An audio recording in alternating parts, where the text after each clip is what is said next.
जब सारी दुनिया जलमयी हो जाएगी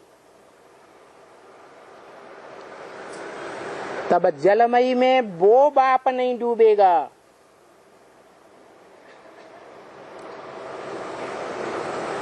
दुनिया के पहाड़ भी डूब जाएंगे। ऊंचे से ऊंचा पहाड़ कौन सा है? हिमालय, हिम का आलय, बर्फ का घर। चैतन्य में बर्फ का घर कौन सी आत्मा है? ब्रह्मा की आत्मा। इतना ज्ञान सुनती है, सुनाती है, लेकिन वो आत्मा बर्फ के घर जहां है, जहां ज्ञान जल जाम होकर के रहता है, ज्ञान जल पत्थर बन जाता है, बहता ही नहीं। बहता है? नहीं बहता। वहां का वासी गाया हुआ है, हिमवान।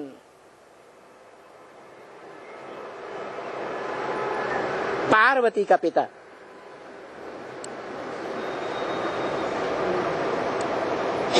वो हिमवान बुद्धि से बर्फ का घर है। इस दुनिया में सबसे ऊंची स्टेज वाला पहाड़ है। क्या नाम दिया? हिमालय। लेकिन उससे भी ज्यादा ऊंची स्टेज किसी और की है? नहीं है। हिमालय पहाड़ में कोई और है जो हिमालय पहाड़ से भी परे की स्टेज में है। क्या है?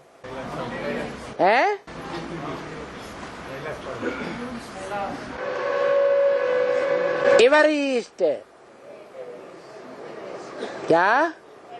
जैसे कहते हैं एवर प्योर, ऐसे कैसा है? एवरेस्ट।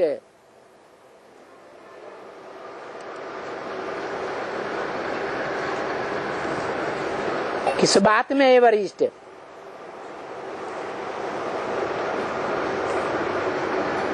भारतीय सभ्यता में एवरेस्ट, कि पाश्चात्य सभ्यता में एवरेस्ट है? भारतीय सभ्यता में एवरेस्ट।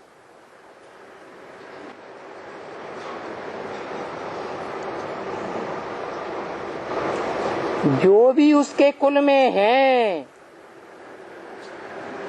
अव्वल नंबर नई दुनिया की पालना करने वाले नेपाली,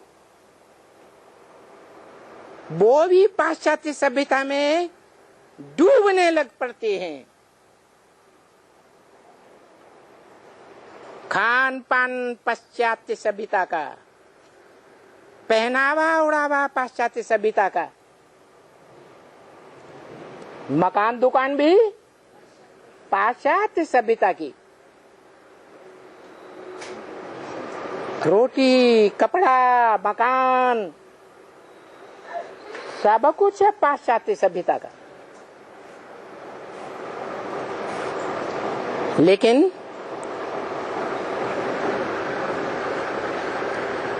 उनके बीच वो एक ही आत्मा है,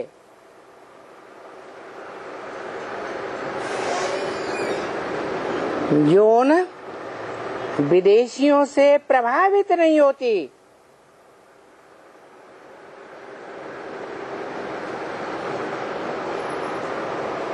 सारी दुनिया जलमयी की बाढ़ में डूब जाती है।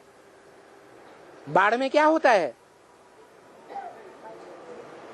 बाढ़ में देह अभिमान की मिट्टी सारे जल में फैल जाती है कि नहीं है? फैल जाती है। जब देह अभिमान की मिट्टी सारे जल में रम जाती है तो सभी जीव जंतु देह अभिमान की मिट्टी में अच्छे से डूबने लग पड़ते हैं, डूब ही जाते हैं। परंतु एक आत्मा एवरेस्ट चोटी जो कभी भी डूबती नहीं, जलमयी में, जिसके लिए बाबा ने बोला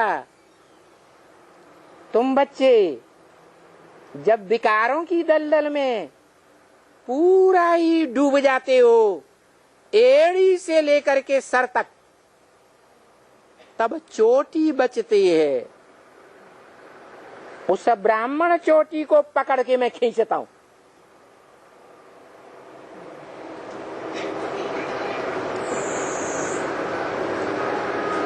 तो नंबर बार सर में विराजमान विराट पुरुष की देव आत्माएं निकलती हैं। भुजाओं के समकक्ष रहने वाली क्षत्रिय आत्माएं निकलती हैं त्रेता युग की। उसके बाद नाभि से नीचे जो द्वैतवाद आ जाता